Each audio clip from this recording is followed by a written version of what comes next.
ကျေးဇူးတရားကိုမသိတဲ့ယုံနေမှာကပဲကိုယ့်ရဲ့အသက်သခင်ကိုပါပြန်စားတဲ့ကြားတစ်ကောင်အကြောင်းကိုကလေးတို့ကြောက်ပါသလားအင်အားကြီးတဲ့ကြားကို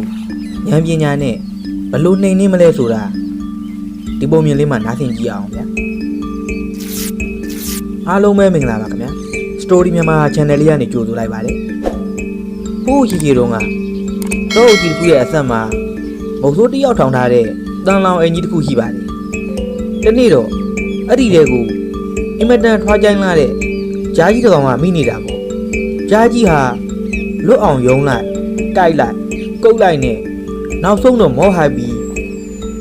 အင်အားကုန်ခန်းသွားပါတယ်အဲ့ဒီအချိန်မှာ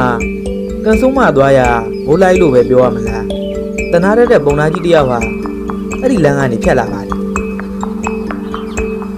ပုံသားကြီးကြေပါဦးကျွန်တော်ဒီလော်ရင်းနဲ့လော့ဒါလေးဖွင့်ပေးသမှာဦးကြားကြီးကငိုယိုပြီးတောင်းပန်တာပေါ့ပုံသားကြီးကလည်းမဖြစ်ဘူးမင်းလွတ်လာရင်ငါ့ကိုစားမှာပေါ့ငင်းလိုက်ပါတယ်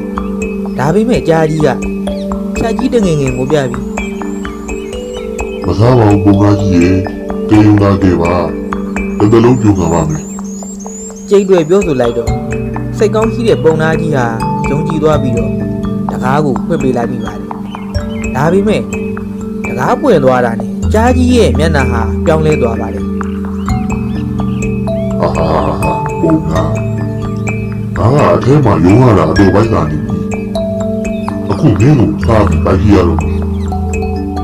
ပုံသားကြီးဟာကြောက်လန့်နေကြတယ်တောင်းပန်ပြီးနောက်ဆုံးခရီးတစ်ခုတောင်းလိုက်ပါတယ်ဒါကတော့ဒီလုံးရဟာတရားသလားမတရားဘူးလားဆိုတာကိုတွေးတဲ့တရားသုံးကိုမိတ်ကြည့်ဖို့ပထမဦးဆုံးတောင်မင်းကြီးကိုမေးတော့ငါအရေးကိုခိုးပြီးနာခိုင်းတွေကိုချိုးကြတာပဲလူတွေဟာကျေးဇူးမသိတတ်ဘူးစားတာစားလိုက်ပါတယ်ဒုတိယရွဲဝကြီးကိုမေးပြန်တော့လေငယ်တုန်းကခိုင်းပြီးအိုတော့ရက်6ပဲကျွေးတယ်ကျေးဇူးကမ်းတာစမ်းသလားစားတာစားလိုက်ပါတယ်တတိယလမ်းမကြီးကလည်းငါပေါ်နေပြီးတရွေးတွေထွေးကြတာပဲစားလိုက်ပါလို့ဆိုလိုက်ပါတယ်ပုံနာကြီးခင်ဗျာမှာတော့မျောလင်းချက်တွေကုန်ဆုံးသွားပြီးကြားကြီးရဲ့အစာဖြစ်ဖို့လက်လျှော့လိုက်ရတဲ့အချိန်မှာပဲခြုံပုတ်ထဲကနေတော့ခွေးလေးတစ်ကောင်ထွက်လာပါတယ်သူကအဖြစ်ပြက်ကိုနားထောင်ပြီးခက်တာပဲကျွန်တော်ကညံတုံးတော့နားမလည်ဘူးဘယ်သူကဘယ်ထဲမှာလဲဘယ်သူကဘယ်လိုလဲဆိုတာဖြစ်တဲ့နေရာမှာပြန်မှသိမှာပရိယေဆင်လိုက်ပါတယ်ဖောင်ကြောက်ချေရောက်တော့လေတော့ခွေးကနားမလည်ပါဘူးကြားကြီးရဲ့ပုံနာကြီးကကြားထဲမှာလားကြားကြီးကပုံနာထောင်ကြောက်ထဲမှာလားခဏမှားပြီး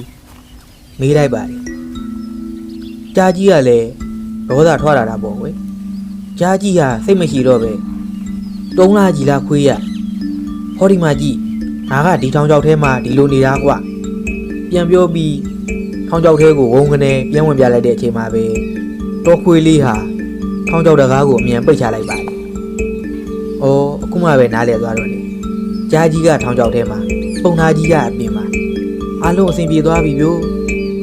ပြောပြီးတော့ခွေးလေးဟာခြုံထဲကိုပြန်ဝင်သွားပါတော့တယ်။ကဲမြင်ကြပြီလားခင်ဗျာဒီပုံမြင်လေးကပြီးကျင်တာကတော့